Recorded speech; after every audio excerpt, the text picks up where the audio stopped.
Wikimedia in India refers to all the Wikipedia and Wikimedia projects which are of special interest to people in India or interested in topics relating to India. Etymology. According to the Oxford English Dictionary, the name India is derived from the classical Latin India, a reference to South Asia and an uncertain region to its east, and in turn derived successively from Hellenistic Greek India, Ancient Greek Indos, Old Persian Hindish, an eastern province of the Achaemenid Empire, and ultimately its cognate, the Sanskrit Sindhu, or river, specifically the Indus River and, by implication, its well-settled southern basin.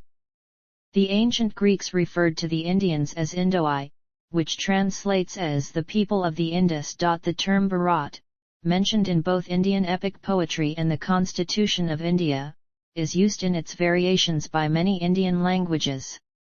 A modern rendering of the historical name Bharatavarsha, which applied originally to North India, Bharat gained increased currency from the mid-19th century as a native name for India. Hindustan is a Middle Persian name for India, introduced during the Mughal Empire and used widely since. Its meaning has varied, referring to a region encompassing present-day northern India and Pakistan or to India in its near entirety. History. Ancient India. By 55,000 years ago, the first modern humans, or Homo sapiens, had arrived on the Indian subcontinent from Africa, where they had earlier evolved. The earliest known modern human remains in South Asia date to about 30,000 years ago. After 6500 BCE, evidence for domestication of food crops and animals, construction of permanent structures, and storage of agricultural surplus appeared in Mehrgarh and other sites in what is now Balochistan, Pakistan. These gradually developed into the Indus Valley Civilization, the first urban culture in South Asia, which flourished during 2500–1900 BCE in what is now Pakistan and western India. Centered around cities such as Mohenjo-daro, Harappa, Dholavira, and Kalibangan, and relying on varied forms of subsistence, the civilization engaged robustly in crafts production and wide-ranging trade. During the period 2500 BCE, many regions of the subcontinent transitioned from the Chalcolithic cultures to the Iron Age ones. The Vedas, the oldest scriptures associated with Hinduism, were composed during this period, and historians have analyzed these to posit a Vedic culture in the Punjab region and the Upper Gangetic Plain. Most historians also consider this period to have encompassed several waves of Indo-Aryan migration into the subcontinent from the northwest. The caste system, which created a hierarchy of priests, warriors, and free peasants, but which excluded indigenous peoples by labeling their occupations impure, arose during this period. On the Deccan Plateau, archaeological evidence from this period suggests the existence of a chiefdom stage of political organization. In South India, a progression to sedentary life is indicated by the large number of megalithic monuments dating from this period, as well as by nearby traces of agriculture, irrigation tanks, and craft traditions. In the late Vedic period, around the 6th century BCE, the small states and chiefdoms of the Ganges Plain and the northwestern regions had consolidated into 16 major oligarchies and monarchies that were known as the Mahajanapadas. The emerging urbanization gave rise to non-Vedic religious movements, two of which became independent religions. Jainism came into prominence during the life of its exemplar, Mahavira. Buddhism, based on the teachings of Gautama Buddha, attracted followers from all social classes excepting the middle class. Chronicling the life of the Buddha was central to the beginnings of recorded history in India. In an age of increasing urban wealth, both religions held up renunciation as an ideal, and both established long-lasting monastic traditions. Politically, by the 3rd century BCE, the kingdom of Magadha had annexed or reduced other states to emerge as the Mauryan Empire. The empire was once thought to have controlled most of the subcontinent except the far south, but its core regions are now thought to have been separated by large autonomous areas. The Mauryan kings are known as much for their empire-building and determined management of public life as for Ashoka's renunciation of militarism and far-flung advocacy of the Buddhist Dhamma. The Sangam literature of the Tamil language reveals that, between 200 BCE and 200 CE, the southern peninsula was ruled by the Cheras, the Cholas, and the Pandyas, dynasties that traded extensively with the Roman Empire and with West and Southeast Asia. In North India, Hinduism asserted patriarchal control within the family, leading to increased subordination of women. By the 4th and 5th centuries, the Gupta Empire had created a complex system of administration and taxation in the greater Ganges plain. This system became a model for later Indian kingdoms.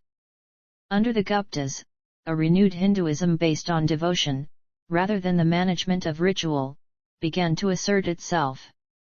This renewal was reflected in a flowering of sculpture and architecture, which found patrons among an urban elite. Classical Sanskrit literature flowered as well, and Indian science, astronomy, medicine, and mathematics made significant advances. Medieval India. The Indian early medieval age, from 600 to 1200 CE, is defined by regional kingdoms and cultural diversity. When Harsha of Kanauj, who ruled much of the Indo-Gangetic plain from 606 to 647 CE, attempted to expand southwards, he was defeated by the Chalukya ruler of the Deccan. When his successor attempted to expand eastwards, he was defeated by the Pala king of Bengal. When the Chalukyas attempted to expand southwards, they were defeated by the Pallavas from farther south, who in turn were opposed by the Pandyas and the Cholas from still farther south. No ruler of this period was able to create an empire and consistently control lands much beyond their core region. During this time, pastoral peoples, whose land had been cleared to make way for the growing agricultural economy, were accommodated within caste society, as were new non-traditional ruling classes. The caste system consequently began to show regional differences. In the 6th and 7th centuries, the first devotional hymns were created in the Tamil language. They were imitated all over India and led to both the resurgence of Hinduism and the development of all modern languages of the subcontinent. Indian royalty, big and small, and the temples they patronized drew citizens in great numbers to the capital cities, which became economic hubs as well. Temple towns of various sizes began to appear everywhere as India underwent another urbanization. By the 8th and 9th centuries, the effects were felt in Southeast Asia, as South Indian culture and political systems were exported to lands that became part of modern-day Myanmar, Thailand, Laos, Brunei, Cambodia, Vietnam, Philippines, Malaysia, and Indonesia. Indian merchants, scholars, and sometimes armies were involved in this transmission. Southeast Asians took the initiative as well, with many sojourning in Indian seminaries and translating Buddhist and Hindu texts into their languages. After the 10th century, Muslim Central Asian nomadic clans, using swift horse cavalry and raising vast armies united by ethnicity and religion, repeatedly overran South Asia's northwestern plains, leading eventually to the establishment of the Islamic Delhi Sultanate in 1206. The Sultanate was to control much of North India and to make many forays into South India. Although at first disruptive for the Indian elites, the Sultanate largely left its vast non-Muslim subject population to its own laws and customs. By repeatedly repulsing Mongol raiders in the 13th century, the Sultanate saved India from the devastation visited on West and Central Asia, setting the scene for centuries of migration of fleeing soldiers, learned men, mystics, traders, artists, and artisans from that region into the subcontinent, thereby creating a syncretic Indo-Islamic culture in the north. The Sultanate's raiding and weakening of the regional kingdoms of South India paved the way for the indigenous Vijayanagara Empire. Embracing a strong Shaivite tradition and building upon the military technology of the Sultanate, the empire came to control much of peninsular India, and was to influence South Indian society for long afterwards. Early modern India. In the early 16th century, northern India, then under mainly Muslim rulers, fell again to the superior mobility and firepower of a new generation of Central Asian warriors. The resulting Mughal Empire did not stamp out the local societies it came to rule. Instead, it balanced and pacified them through new administrative practices and diverse and inclusive ruling elites, leading to more systematic, centralized, and uniform rule. Eschewing tribal bonds and Islamic identity, especially under Akbar, the Mughals united their far-flung realms through loyalty, expressed through a Persianized culture, to an emperor who had near-divine status. The Mughal state's economic policies, deriving most revenues from agriculture and mandating that taxes be paid in the well-regulated silver currency, caused peasants and artisans to enter larger markets. The relative peace maintained by the empire during much of the 17th century was a factor in India's economic expansion, resulting in greater patronage of painting, literary forms, textiles, and architecture. Newly coherent social groups in northern and western India, such as the Marathas, the Rajputs, and the Sikhs, gained military and governing ambitions during Mughal rule, which, through collaboration or adversity, gave them both recognition and military experience. Expanding commerce during Mughal rule gave rise to new Indian commercial and political elites along the coasts of southern and eastern India. As the empire disintegrated, many among these elites were able to seek and control their own affairs. By the early 18th century, with the lines between commercial and political dominance being increasingly blurred, a number of European trading companies, including the English East India Company, had established coastal outposts. The East India Company's control of the seas, greater resources, and more advanced military training and technology led it to increasingly assert its military strength and caused it to become attractive to a portion of the Indian elite. These factors were crucial in allowing the company to gain control over the Bengal region by 1765 and sideline the other European companies.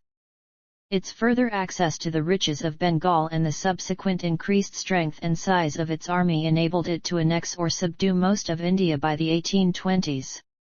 India was then no longer exporting manufactured goods as it long had, but was instead supplying the British Empire with raw materials. Many historians consider this to be the onset of India's colonial period.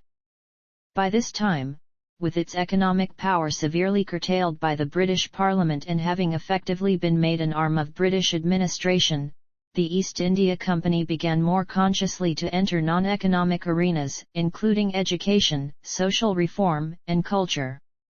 Modern India. Historians consider India's modern age to have begun sometime between 1848 and 1885. The appointment in 1848 of Lord Dalhousie as Governor-General of the East India Company set the stage for changes essential to a modern state. These included the consolidation and demarcation of sovereignty, the surveillance of the population, and the education of citizens. Technological changes among them, railways, canals, and the telegraph were introduced not long after their introduction in Europe. However, disaffection with the company also grew during this time and set off the Indian Rebellion of 1857. Fed by diverse resentments and perceptions, including invasive British-style social reforms, harsh land taxes, and summary treatment of some rich landowners and princes, the rebellion rocked many regions of northern and central India and shook the foundations of company rule. Although the rebellion was suppressed by 1858, it led to the dissolution of the East India Company and the direct administration of India by the British government. Proclaiming a unitary state and a gradual but limited British-style parliamentary system, the new rulers also protected princes and landed gentry as a feudal safeguard against future unrest.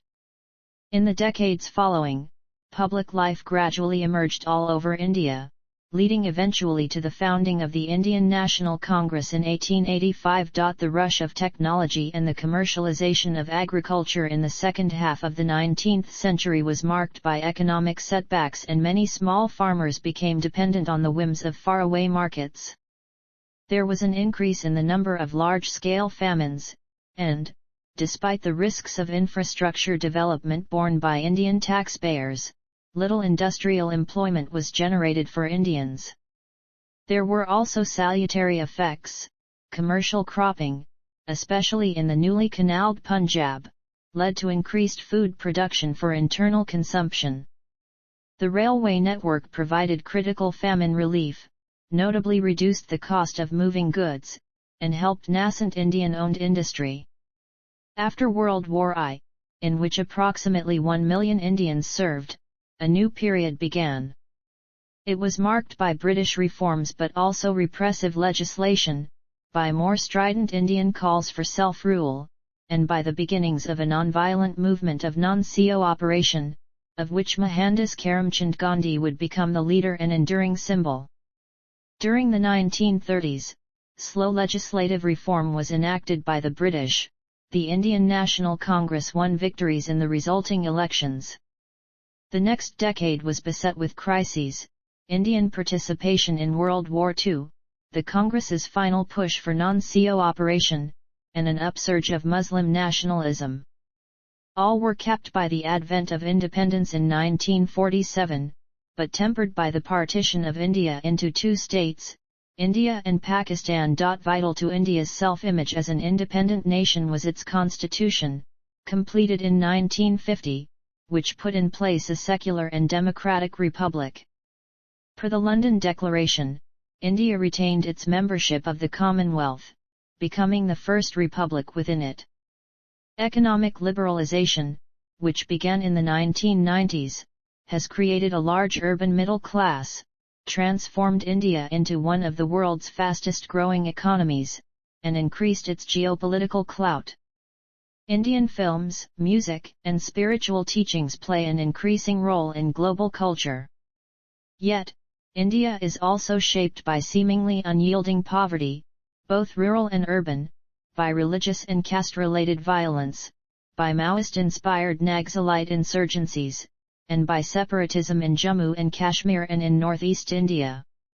It has unresolved territorial disputes with China and with Pakistan. India's sustained democratic freedoms are unique among the world's newer nations. However, in spite of its recent economic successes, freedom from want for its disadvantaged population remains a goal yet to be achieved. Geography. India accounts for the bulk of the Indian subcontinent, lying atop the Indian tectonic plate, a part of the Indo-Australian plate. India's defining geological processes began 75 million years ago when the Indian plate, then part of the southern supercontinent Gondwana, began a northeastward drift caused by seafloor spreading to its southwest, and later, south and southeast. Simultaneously, the vast Tethyan oceanic crust, to its northeast, began to subduct under the Eurasian plate. These dual processes, driven by convection in the Earth's mantle, both created the Indian Ocean and caused the Indian continental crust eventually to underthrust Eurasia and to uplift the Himalayas.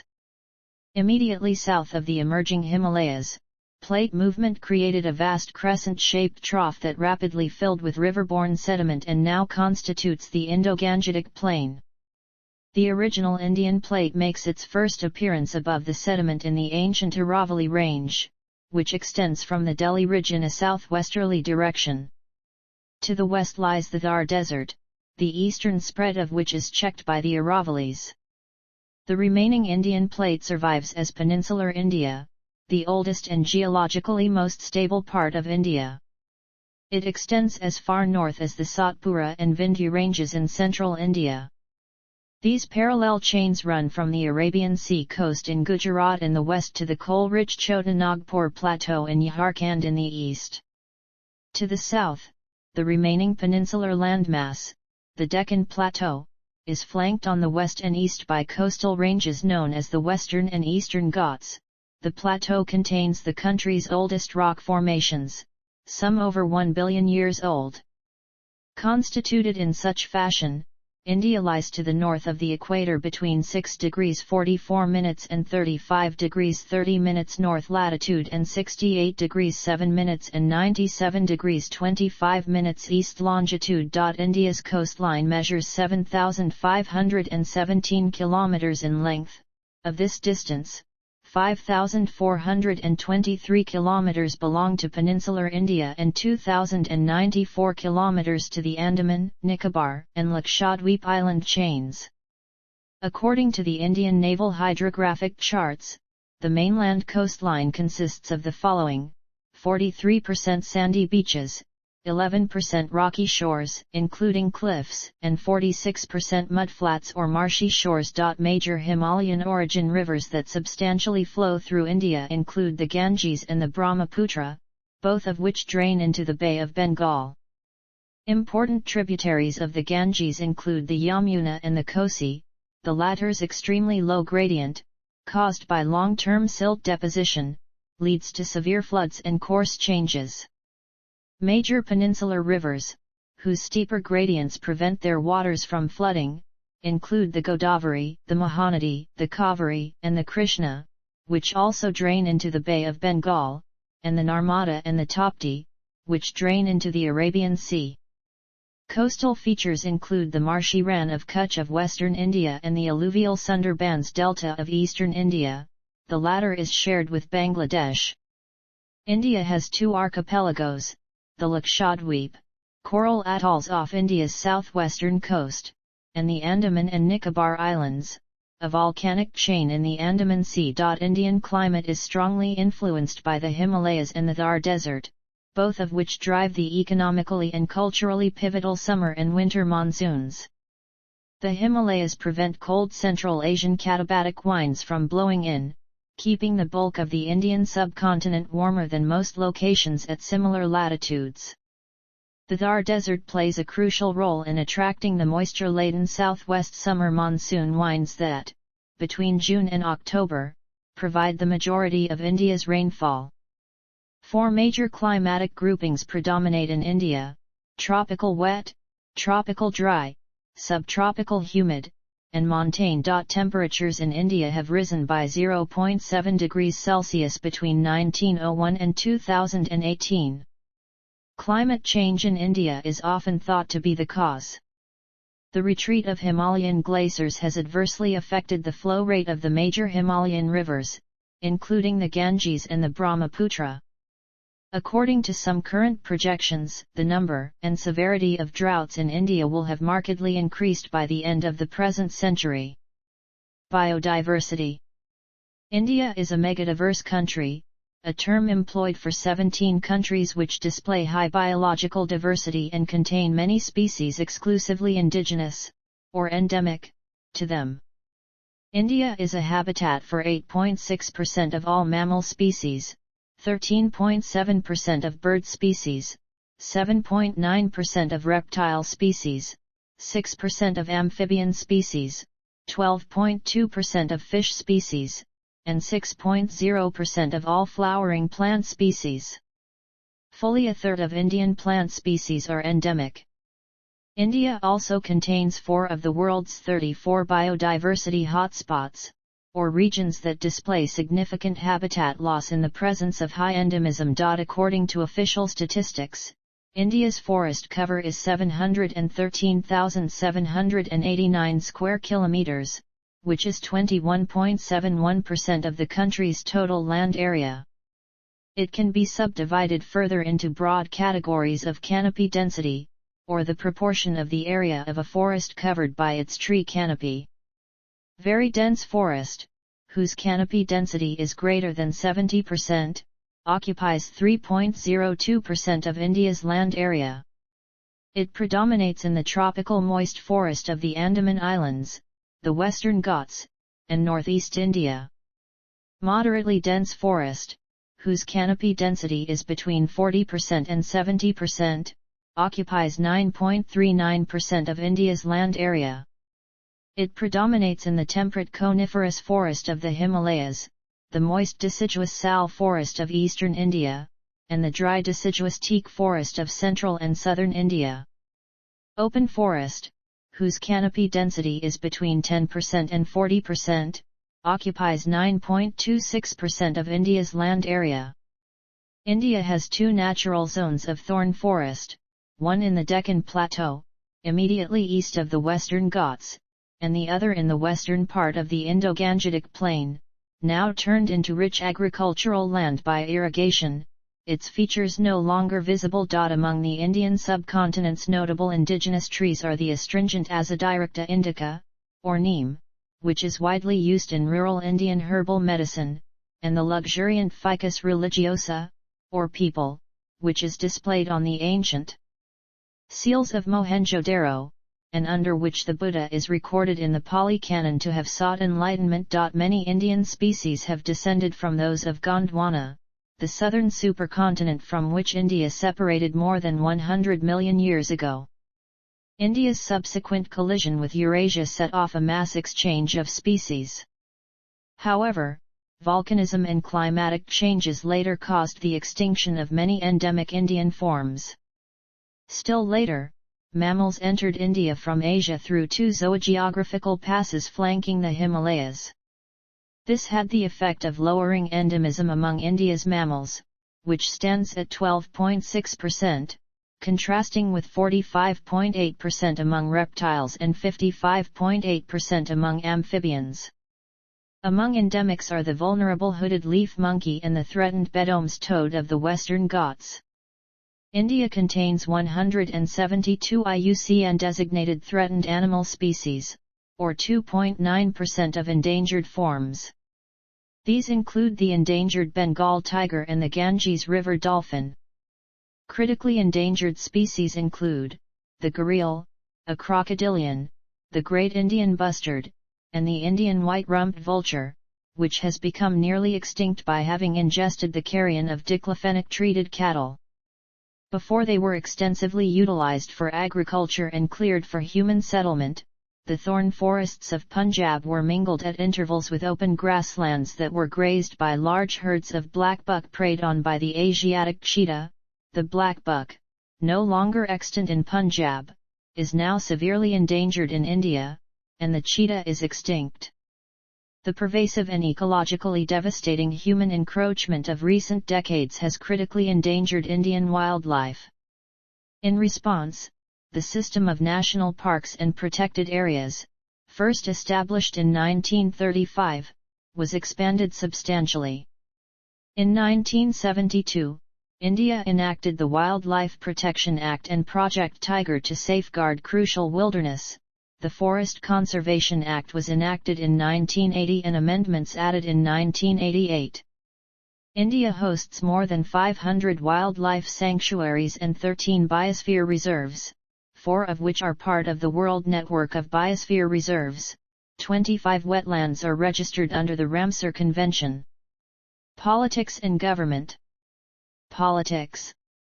India is the world's most populous democracy. A parliamentary republic with a multi-party system, it has 8 recognized national parties, including the Indian National Congress and the Bharatiya Janata Party, and more than 40 regional parties. The Congress is considered centre-left in Indian political culture, and the BJP right-wing. For most of the period between 1950, when India first became a republic, and the late 1980s, the Congress held a majority in the parliament. Since then, however, it has increasingly shared the political stage with the BJP, as well as with powerful regional parties which have often forced the creation of multi-party coalition governments at the centre. In the Republic of India's first 3 general elections, in 1951, 1957, and 1962, the Jawaharlal Nehru-led Congress won easy victories. On Nehru's death in 1964, Lal Bahadur Shastri briefly became Prime Minister. He was succeeded, after his own unexpected death in 1966, by Nehru's daughter Indira Gandhi, who went on to lead the Congress to election victories in 1967 and 1971. Following public discontent with the state of emergency she declared in 1975, the Congress was voted out of power in 1977. The then new Janata Party, which had opposed the emergency, was voted in. Its government lasted just over 2 years. Voted back into power in 1980, the Congress saw a change in leadership in 1984, when Indira Gandhi was assassinated. She was succeeded by her son Rajiv Gandhi, who won an easy victory in the general elections later that year. The Congress was voted out again in 1989 when a National Front coalition, led by the newly formed Janata Dal in alliance with the Left Front, won the elections. That government too proved relatively short-lived, lasting just under 2 years. Elections were held again in 1991, no party won an absolute majority. The Congress, as the largest single party, was able to form a minority government led by P.V. Narasimha Rao. A 2-year period of political turmoil followed the general election of 1996. Several short-lived alliances shared power at the center. The BJP formed a government briefly in 1996, it was followed by 2 comparatively long-lasting United Front coalitions, which depended on external support. In 1998, the BJP was able to form a successful coalition, the National Democratic Alliance. Led by Atal Bihari Vajpayee, the NDA became the first non-Congress, coalition government to complete a 5-year term. Again in the 2004 Indian general elections, no party won an absolute majority, but the Congress emerged as the largest single party, forming another successful coalition, the United Progressive Alliance. It had the support of left-leaning parties and MPs who opposed the BJP. The UPA returned to power in the 2009 general election with increased numbers, and it no longer required external support from India's communist parties. That year, Manmohan Singh became the first Prime Minister since Jawaharlal Nehru in 1957 and 1962 to be re-elected to a consecutive 5-year term.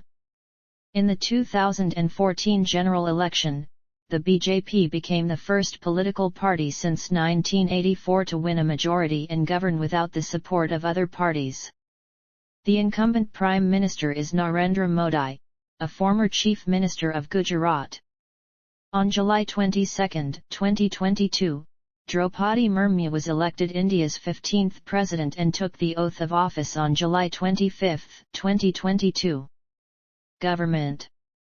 India is a federation with a parliamentary system governed under the Constitution of India, the country's supreme legal document. It is a constitutional republic and representative democracy, in which majority rule is tempered by minority rights protected by law. Federalism in India defines the power distribution between the Union and the states. The Constitution of India, which came into effect on January 26, 1950, originally stated India to be a sovereign, democratic republic. This characterization was amended in 1971 to a sovereign, socialist, secular, democratic republic. India's form of government, traditionally described as quasi-federal with a strong centre and weak states, has grown increasingly federal since the late 1990s as a result of political, economic, and social changes. The Government of India comprises 3 branches. Executive. The President of India is the ceremonial head of state, who is elected indirectly for a 5-year term by an electoral college comprising members of national and state legislatures. The Prime Minister of India is the head of government and exercises most executive power. Appointed by the President, the Prime Minister is by convention supported by the party or political alliance having a majority of seats in the lower house of Parliament. The executive of the Indian government consists of the President, the Vice President, and the Union Council of Ministers, with the Cabinet being its executive committee headed by the Prime Minister. Any minister holding a portfolio must be a member of one of the Houses of Parliament. In the Indian parliamentary system, the executive is subordinate to the legislature, the Prime Minister and their council are directly responsible to the lower house of the Parliament. Civil servants act as permanent executives and all decisions of the executive are implemented by them. Legislature. The legislature of India is the bicameral parliament. Operating under a Westminster-style parliamentary system, it comprises an upper house called the Rajya Sabha and a lower house called the Lok Sabha. The Rajya Sabha is a permanent body of 245 members who serve staggered 6-year terms. Most are elected indirectly by the state and union territorial legislatures in numbers proportional to their state's share of the national population. All but 2 of the Lok Sabha's 545 members are elected directly by popular vote. They represent single-member constituencies for 5-year terms. 2 seats of parliament, reserved for Anglo-Indians in the Article 331, have been scrapped. Judiciary. India has a 3-tier unitary independent judiciary comprising the Supreme Court, headed by the Chief Justice of India, 25 high courts, and a large number of trial courts. The Supreme Court has original jurisdiction over cases involving fundamental rights and over disputes between states and the centre and has appellate jurisdiction over the high courts. It has the power to both strike down union or state laws which contravene the Constitution, and invalidate any government action it deems unconstitutional. Administrative divisions. India is a federal union comprising 28 states and 8 union territories. All states, as well as the union territories of Jammu and Kashmir, Puducherry, and the National Capital Territory of Delhi, have elected legislatures and governments following the Westminster system of governance. The remaining 5 union territories are directly ruled by the central government through appointed administrators. In 1956, under the States Reorganisation Act, states were reorganized on a linguistic basis. There are over 250,000 local government bodies at city, town, block, district and village levels. States. Union territories. Foreign, economic, and strategic relations. In the 1950s, India strongly supported decolonization in Africa and Asia and played a leading role in the non-aligned movement. After initially cordial relations with neighboring China, India went to war with China in 1962, and was widely thought to have been humiliated. India has had tense relations with neighboring Pakistan. The 2 nations have gone to war 4 times, in 1947, 1965, 1971, and 1999.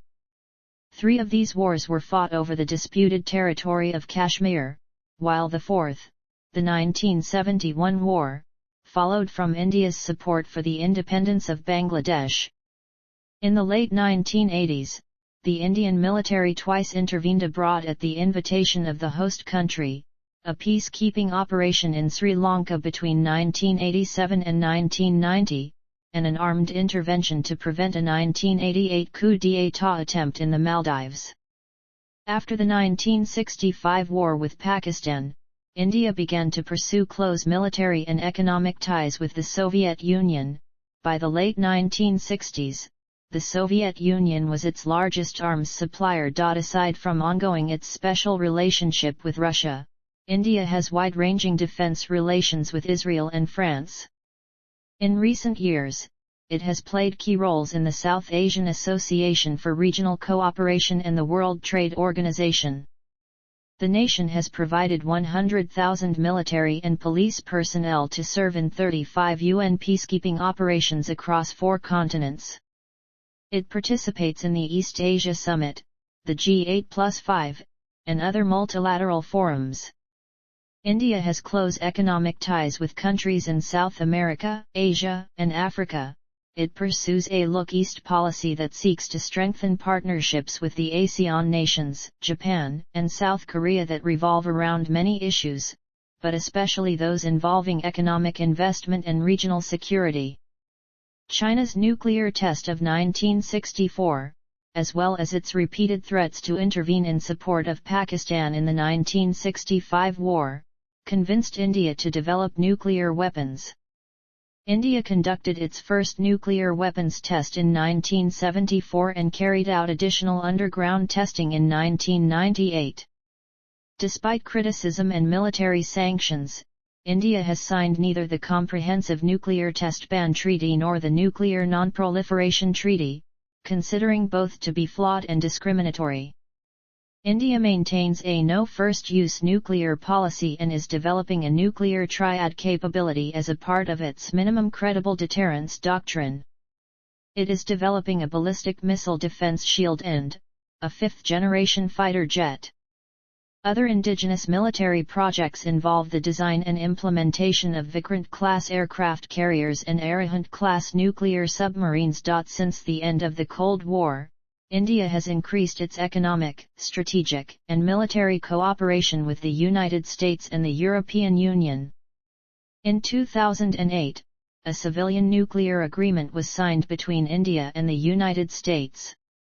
Although India possessed nuclear weapons at the time and was not a party to the Nuclear Non-Proliferation Treaty, it received waivers from the International Atomic Energy Agency and the Nuclear Suppliers Group, ending earlier restrictions on India's nuclear technology and commerce. As a consequence, India became the sixth de facto nuclear weapons state. India subsequently signed cooperation agreements involving civilian nuclear energy with Russia, France, the United Kingdom, and Canada. The President of India is the Supreme Commander of the nation's armed forces, with 1.45 million active troops. They compose the world's second-largest military. It comprises the Indian Army, the Indian Navy, the Indian Air Force, and the Indian Coast Guard. The official Indian defense budget for 2011 was $36.03 billion, or 1.83% of GDP. Defense expenditure was pegged at $70.12 billion for fiscal year 2022-23 and increased 9.8% than previous fiscal year. India is the world's second-largest arms importer. Between 2016 and 2020, it accounted for 9.5% of the total global arms imports. Much of the military expenditure was focused on defense against Pakistan and countering growing Chinese influence in the Indian Ocean.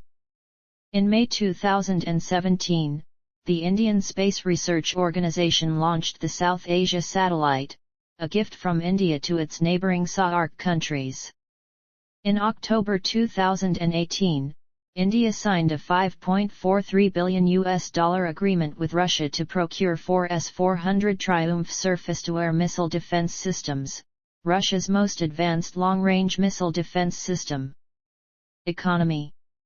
According to the International Monetary Fund, the Indian economy in 2021 was nominally worth $3.04 trillion.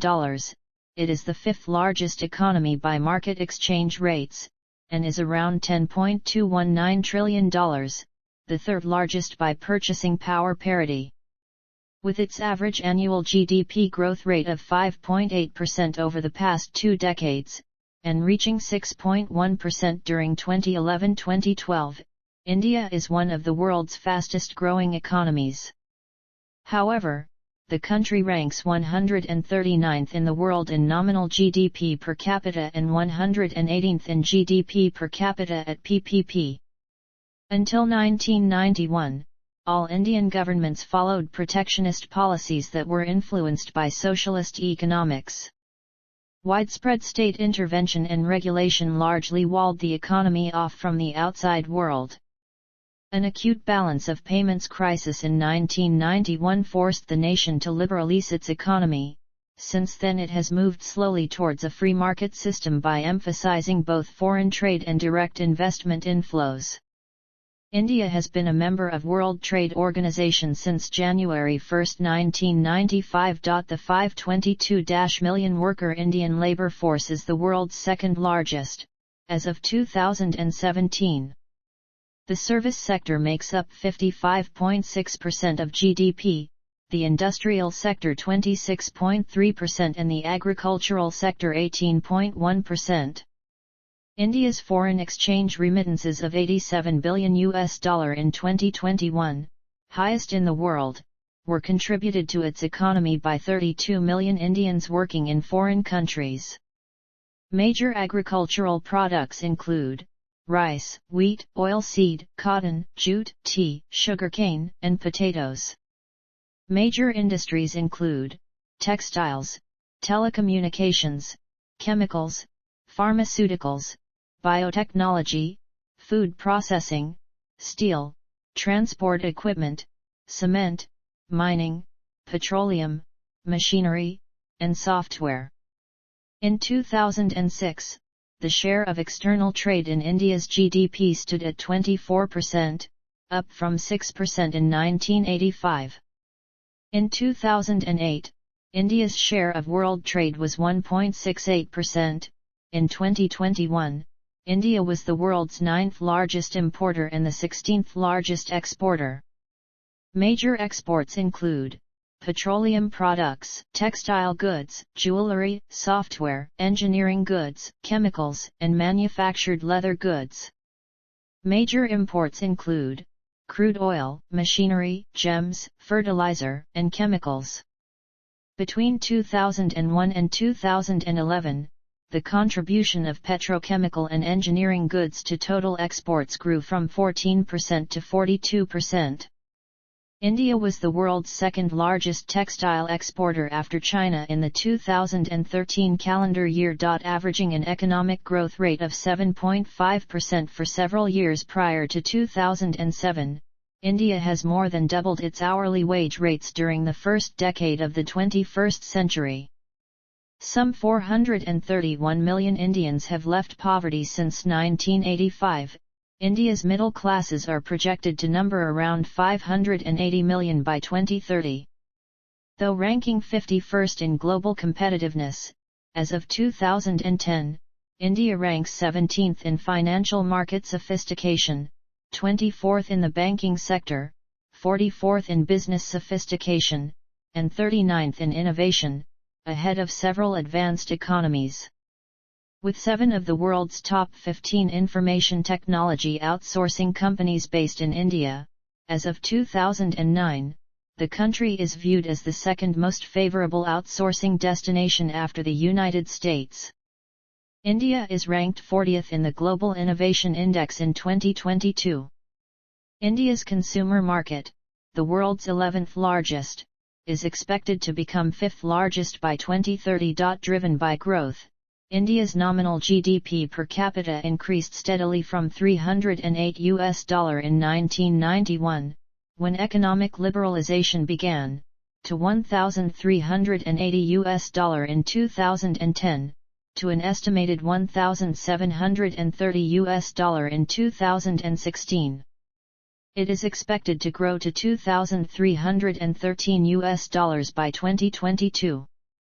However, it has remained lower than those of other Asian developing countries such as Indonesia, Malaysia, Philippines, Sri Lanka, and Thailand, and is expected to remain so in the near future.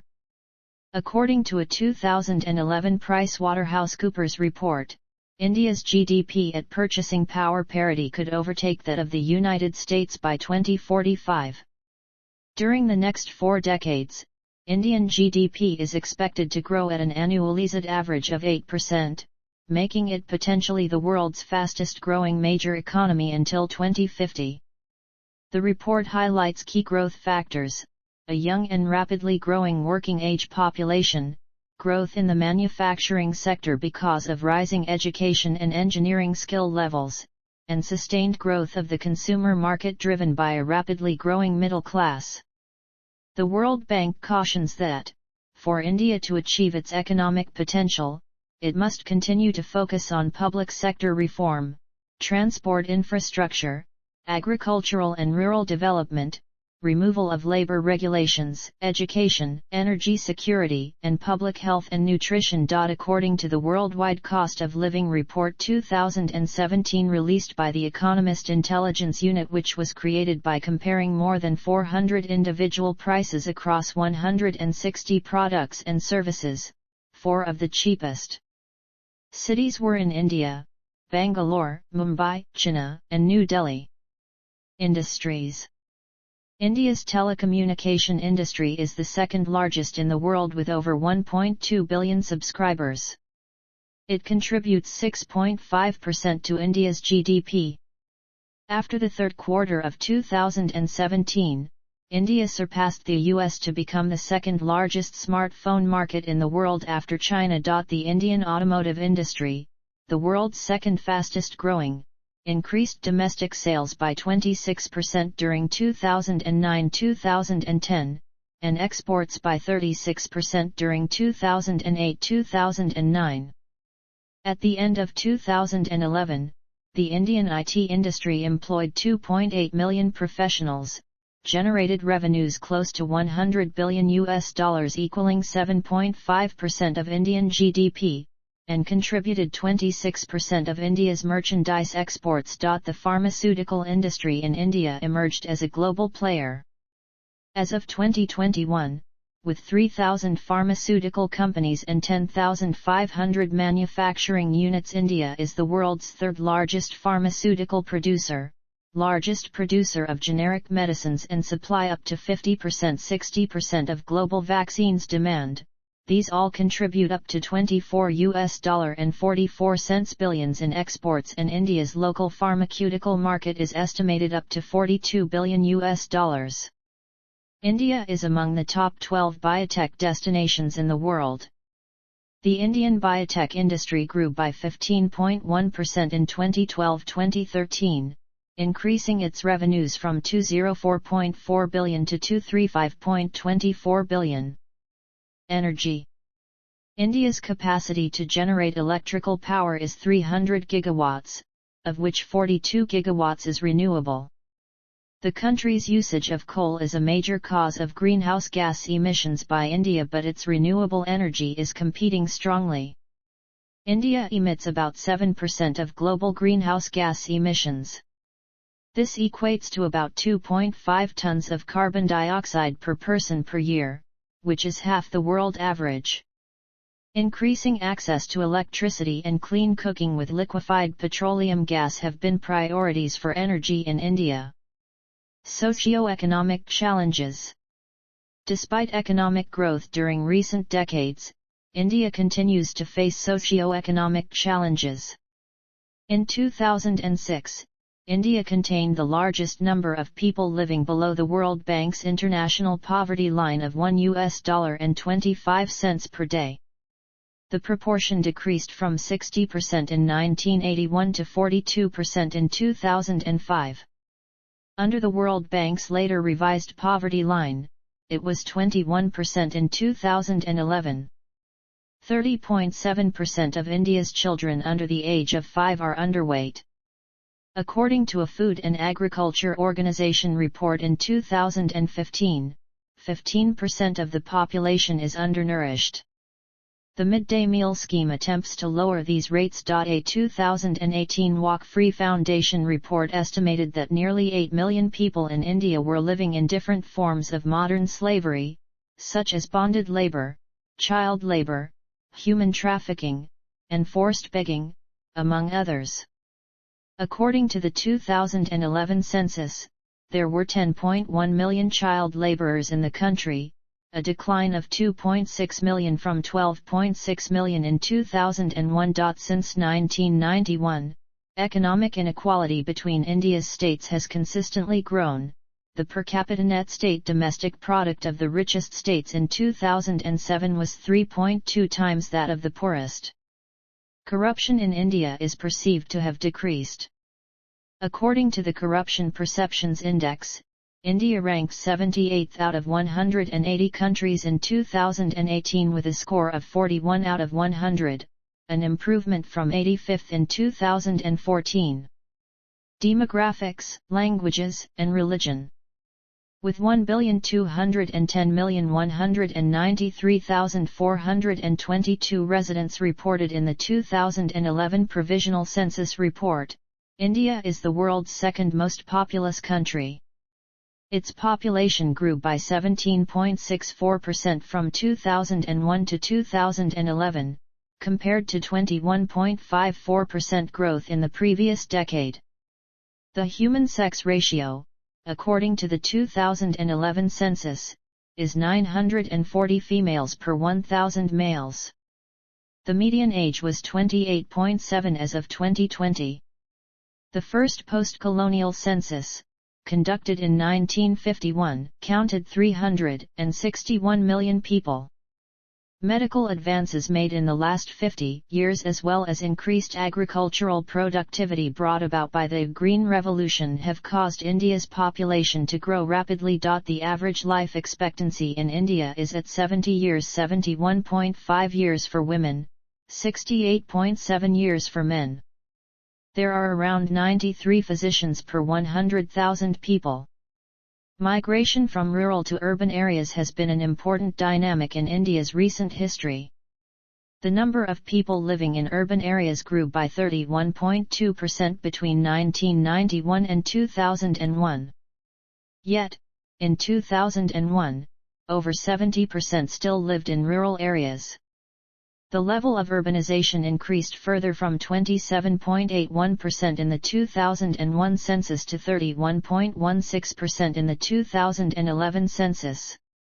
The slowing down of the overall population growth rate was due to the sharp decline in the growth rate in rural areas since 1991. According to the 2011 census, there are 53 million plus urban agglomerations in India, among them Mumbai, Delhi, Kolkata, Chennai, Bangalore, Hyderabad, and Ahmedabad, in decreasing order by population. The literacy rate in 2011 was 74.04%, 65.46% among females and 82.14% among males. The rural-urban literacy gap, which was 21.2 percentage points in 2001, dropped to 16.1 percentage points in 2011. The improvement in the rural literacy rate is twice that of urban areas. Kerala is the most literate state with 93.91% literacy, while Bihar the least with 63.82%. India is home to two major language families, Indo-Aryan and Dravidian. Other languages spoken in India come from the Austroasiatic and Sino-Tibetan language families. India has no national language. Hindi, with the largest number of speakers, is the official language of the government. English is used extensively in business and administration and has the status of a subsidiary official language. It is important in education, especially as a medium of higher education. Each state and union territory has one or more official languages, and the Constitution recognizes in particular 22 scheduled languages. The 2011 census reported the religion in India with the largest number of followers was Hinduism, followed by Islam, the remaining were Christianity, Sikhism, Buddhism, Jainism, and others.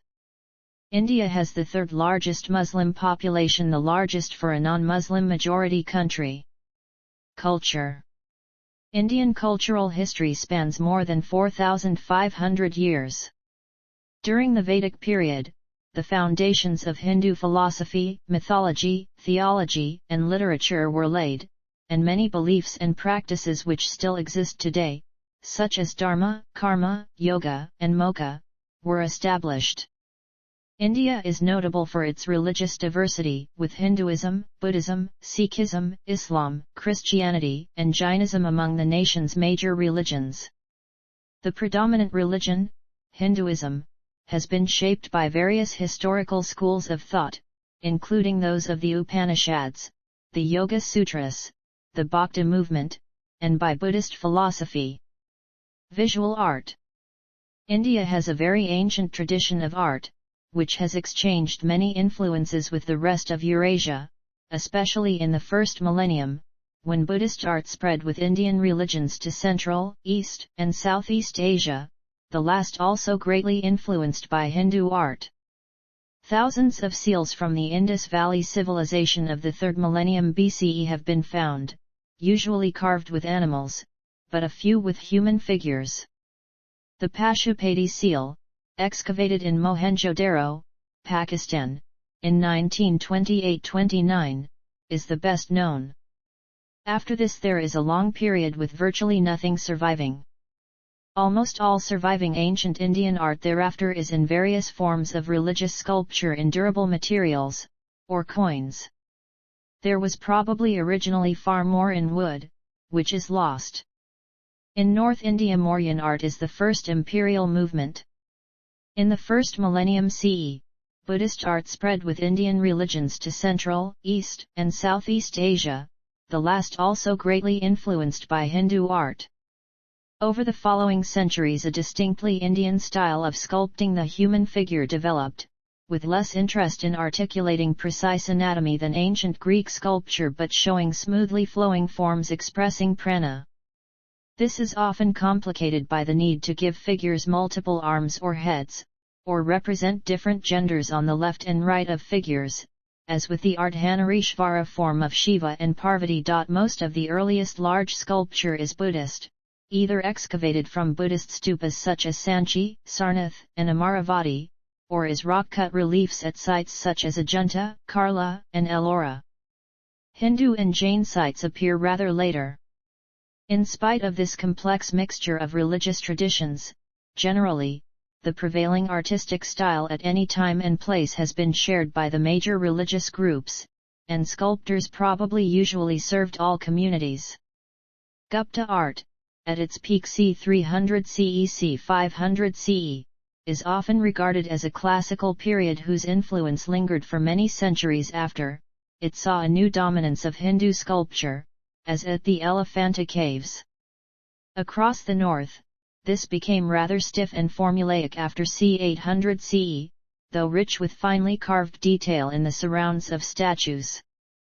But in the south, under the Pallava and Chola dynasties, sculpture in both stone and bronze had a sustained period of great achievement. The large bronzes with Shiva as Nataraja have become an iconic symbol of India. Ancient painting has only survived at a few sites, of which the crowded scenes of court life in the Ajanta caves are by far the most important, but it was evidently highly developed, and is mentioned as a courtly accomplishment in Gupta times.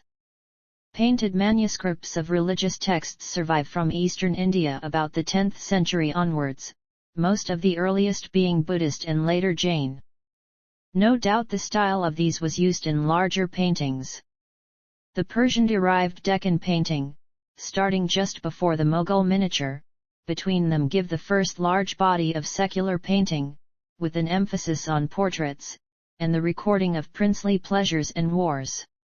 The style spread to Hindu courts, especially among the Rajputs, and developed a variety of styles, with the smaller courts often the most innovative, with figures such as Nihal Chand and Nansukh. As a market developed among European residents, it was supplied by company painting by Indian artists with considerable Western influence. In the 19th century, cheap Kalighat paintings of gods and everyday life, done on paper, were urban folk art from Calcutta, which later saw the Bengal School of Art, reflecting the art colleges founded by the British, the first movement in modern Indian painting. Architecture. Much of Indian architecture, including the Taj Mahal, other works of Indo-Islamic Mughal architecture, and South Indian architecture, blends ancient local traditions with imported styles. Vernacular architecture is also regional in its flavors. Vastu Shastra, literally science of construction or architecture and ascribed to Mamuni Mayan, explores how the laws of nature affect human dwellings. It employs precise geometry and directional alignments to reflect perceived cosmic constructs. As applied in Hindu temple architecture, it is influenced by the Shilpa Shastras, a series of foundational texts whose basic mythological form is the Vastupurusha Mandala, a square that embodied the Absolute. The Taj Mahal, built in Agra between 1631 and 1648 by orders of Mughal Emperor Shah Jahan in memory of his wife, has been described in the UNESCO World Heritage List as the jewel of Muslim art in India and one of the universally admired masterpieces of the world's heritage. Indo-Saracenic Revival architecture, developed by the British in the late 19th century, drew on Indo-Islamic architecture. Literature. The earliest literature in India, composed between 1500 BCE and 1200 CE, was in the Sanskrit language. Major works of Sanskrit literature include the Rigveda, the epics, Mahabharata and the Ramayana, Abhijanakuntalam and Makvaya poetry. In Tamil literature, the Sangam literature consisting of 2,381 poems, composed by 473 poets, is the earliest work. From the 14th to the 18th centuries, India's literary traditions went through a period of drastic change because of the emergence of devotional poets like Kabir, Tulsi, and Guru Nanak. This period was characterized by a varied and wide spectrum of thought and expression. As a consequence, medieval Indian literary works differed significantly from classical traditions. In the 19th century, Indian writers took a new interest in social questions and psychological descriptions. In the 20th century, Indian literature was influenced by the works of the Bengali poet, author, and philosopher Rabindranath Tagore, who was a recipient of the Nobel Prize in Literature. Performing arts and media. Indian music ranges over various traditions and regional styles. Classical music encompasses two genres and their various folk offshoots, the northern Hindustani and southern Carnatic schools.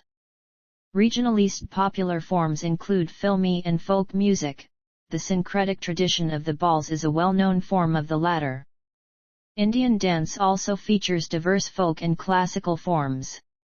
Among the better-known folk dances are the Bhangra of Punjab, the Bihu of Assam, the Yahumare and Cha of Jharkhand, Odisha and West Bengal, Gabra and Dandiya of Gujarat, Gumar of Rajasthan, and the Lavani of Maharashtra. 8 dance forms, many with narrative forms and mythological elements, have been accorded classical dance status by India's National Academy of Music, Dance, and Drama.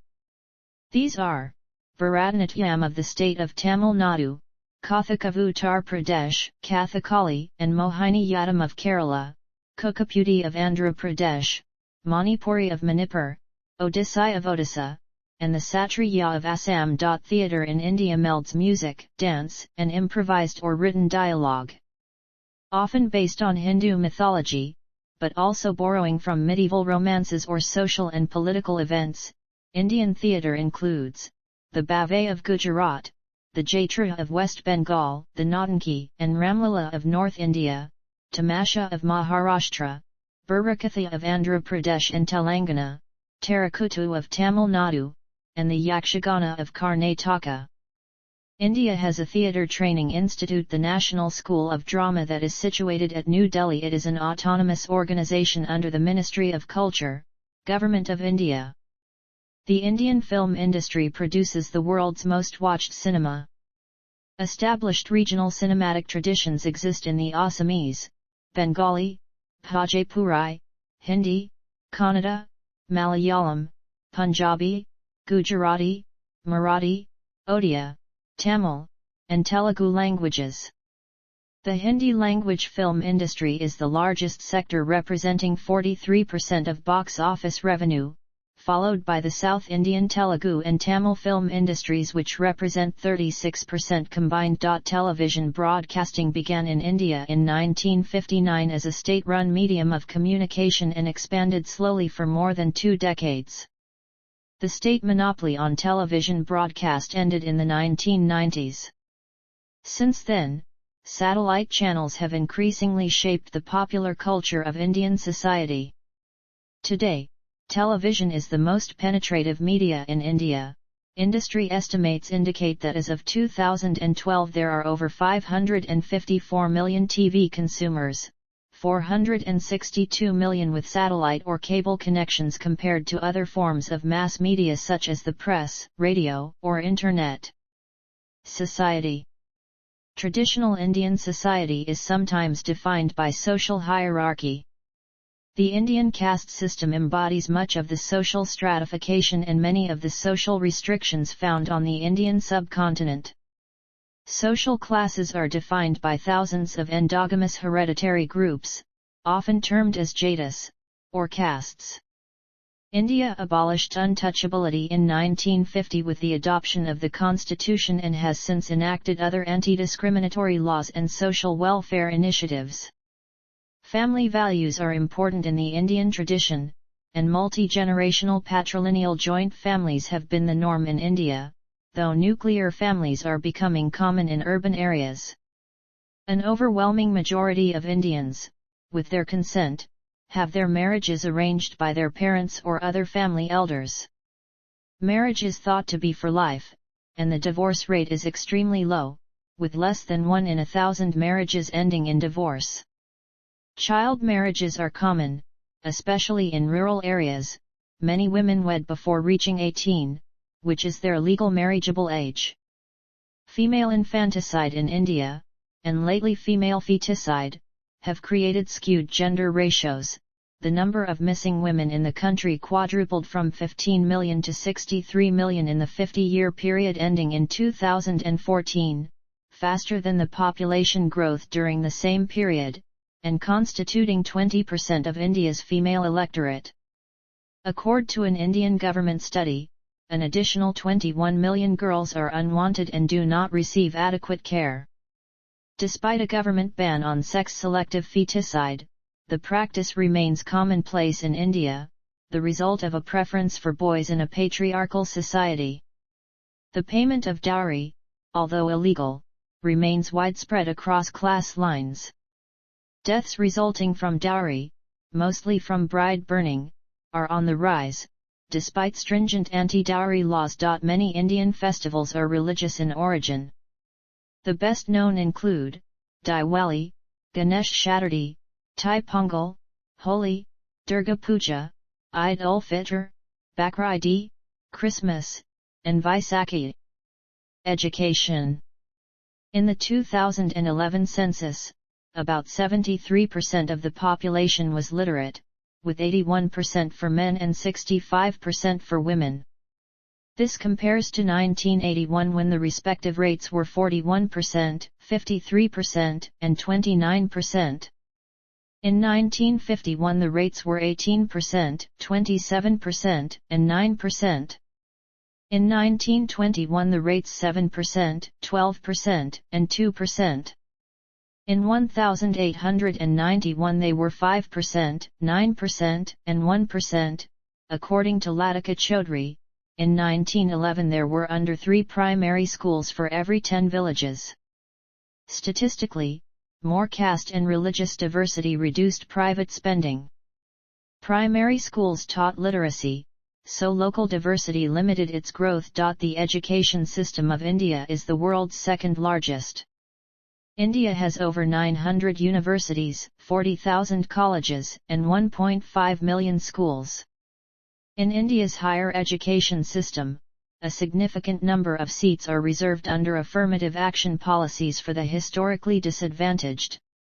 In recent decades, India's improved education system is often cited as one of the main contributors to its economic development. Clothing. From ancient times until the advent of the modern, the most widely worn traditional dress in India was draped.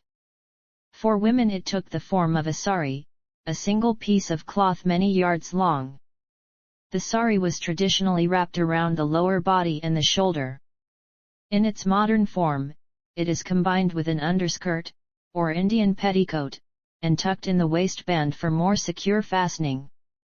It is also commonly worn with an Indian blouse, or choli, which serves as the primary upper body garment, the sari's end passing over the shoulder serving to cover the midriff and obscure the upper body's contours. For men, a similar but shorter length of cloth, the dhoti, has served as a lower body garment. The use of stitched clothes became widespread after Muslim rule was established at first by the Delhi Sultanate and then continued by the Mughal Empire. Among the garments introduced during this time and still commonly worn are the shalwars and pajamas, both styles of trousers, and the tunics kurta and kameez. In southern India, the traditional draped garments were to see much longer continuous use. Shalwars are atypically wide at the waist but narrow to a cuffed bottom. They are held up by a drawstring, which causes them to become pleated around the waist. The pants can be wide and baggy, or they can be cut quite narrow, on the bias, in which case they are called chaitas. When they are ordinarily wide at the waist and their bottoms are hemmed but not cuffed, they are called pajamas. The kameez is a long shirt or tunic, its side seams left open below the waistline. The kurta is traditionally collarless and made of cotton or silk. It is worn plain or with embroidered decoration, such as shikan, and typically falls to either just above or just below the wearer's knees. In the last 50 years, fashions have changed a great deal in India. Increasingly, in urban northern India, the sari is no longer the apparel of everyday wear, though they remain popular on formal occasions. The traditional shalwar kameez is rarely worn by younger urban women, who favor chaitas or jeans. In white-collar office settings, ubiquitous air conditioning allows men to wear sports jackets year-round. For weddings and formal occasions, men in the middle and upper classes often wear band gala, or short Nehru jackets, with pants, with the groom and his groomsmen sporting sherwanis and chaitas. The dhoti, once the universal garment of Hindu males, the wearing of which in the homespun and hand-woven khadi allowed Gandhi to bring Indian nationalism to the millions, is seldom seen in the cities. Cuisine. The foundation of a typical Indian meal is a cereal cooked in a plain fashion and complemented with flavorful savory dishes. The cooked cereal could be steamed rice, chapati, a thin unleavened bread made from wheat flour, or occasionally cornmeal, and griddle cooked dry, the idli, a steamed breakfast cake, or dosa, a griddled pancake, both leavened and made from a batter of rice and gram meal. The savory dishes might include lentils, pulses and vegetables commonly spiced with ginger and garlic, but also with a combination of spices that may include coriander, cumin, turmeric, cinnamon, cardamom, and others as informed by culinary conventions. They might also include poultry, fish, or meat dishes.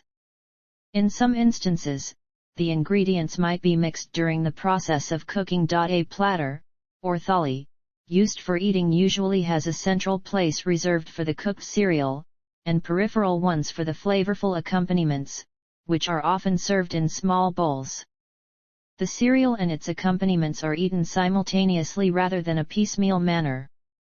This is accomplished by mixing, for example, of rice and lentils, or folding, wrapping, scooping, or dipping, such as chapati and cooked vegetables or lentils. India has distinctive vegetarian cuisines, each a feature of the geographical and cultural histories of its adherents. The appearance of ahimsa, or the avoidance of violence toward all forms of life in many religious orders early in Indian history, especially Upanishad Hinduism, Buddhism, and Jainism, is thought to have contributed to the predominance of vegetarianism among a large segment of India's Hindu population, especially in southern India, Gujarat, the Hindi-speaking belt of north-central India, as well as among Jains. Although meat is eaten widely in India, the proportional consumption of meat in the overall diet is low. Unlike China, which has increased its per capita meat consumption substantially in its years of increased economic growth, in India the strong dietary traditions have contributed to dairy, rather than meat, becoming the preferred form of animal protein consumption. The most significant import of cooking techniques into India during the last millennium occurred during the Mughal Empire. Dishes such as the pilaf, developed in the Abbasid Caliphate, and cooking techniques such as the marinating of meat in yogurt, spread into northern India from regions to its northwest. To the simple yogurt marinade of Persia, onions, garlic, almonds, and spices began to be added in India. Rice was partially cooked and layered alternately with the sautéed meat, the pot sealed tightly, and slow cooked according to another Persian cooking technique, to produce what has today become the Indian biryani, a feature of festive dining in many parts of India. In the food served in Indian restaurants worldwide, the diversity of Indian food has been partially concealed by the dominance of Punjabi cuisine. The popularity of tandoori chicken cooked in the tandoor oven, which had traditionally been used for baking bread in the rural Punjab and the Delhi region, especially among Muslims, but which is originally from Central Asia, dates to the 1950s, and was caused in large part by an entrepreneurial response among people from the Punjab who had been displaced by the 1947 partition of India. Sports and recreation. Several traditional indigenous sports such as kabaddi, kho-kho, Pahlwani and Gilli Danda, and also martial arts, such as Kalarapayattu and Marma Adi, remain popular. Chess is commonly held to have originated in India as Chaturanga. There has been a rise in the number of Indian grandmasters. Vishwanathan Anand became the chess world champion in 2007 and held the status until 2013. Parcheesi is derived from Pachisi, another traditional Indian pastime, which in early modern times was played on a giant marble court by Mughal Emperor Akbar the Great. Cricket is the most popular sport in India. Major domestic competitions include the Indian Premier League, which is the most watched cricket league in the world and ranks 6th among all sports leagues. Other professional leagues include the Indian Super League and the Pro Kabaddi League. India has won 2 ODI Cricket World Cups, the 1983 edition and the 2011 edition, as well as becoming the inaugural 2020 International Cricket Champions in 2007, and has 8 field hockey gold medals. Indiana the Summer Olympics. The improved results garnered by the Indian Davis Cup team and other Indian tennis players in the early 2010s have made tennis increasingly popular in the country. India has a comparatively strong presence in shooting sports, and has won several medals at the Olympics, the World Shooting Championships, and the Commonwealth Games. Other sports in which Indians have succeeded internationally include badminton, boxing, and wrestling. Football is popular in West Bengal, Goa, Tamil Nadu, Kerala, and the northeastern states. India has hosted or co-hosted several international sporting events, the 1951 and 1982 Asian Games, the 1987, 1996, and 2011 Cricket World Cup tournaments, the 2003 Afro-Asian Games, the 2006 ICC Champions Trophy, the 2009 World Badminton Championships, the 2010 Hockey World Cup, the 2010 Commonwealth Games, and the 2017 FIFA U17 World Cup. Major international sporting events held annually in India include the Maharashtra Open, the Mumbai Marathon, the Delhi Half Marathon, and the Indian Masters. The first Formula One Indian Grand Prix featured in late 2011 but has been discontinued from the F1 season calendar since 2014. India has traditionally been the dominant country at the South Asian Games. An example of this dominance is the basketball competition where the Indian team won 3 out of 4 tournaments to date. See also: Outline of India.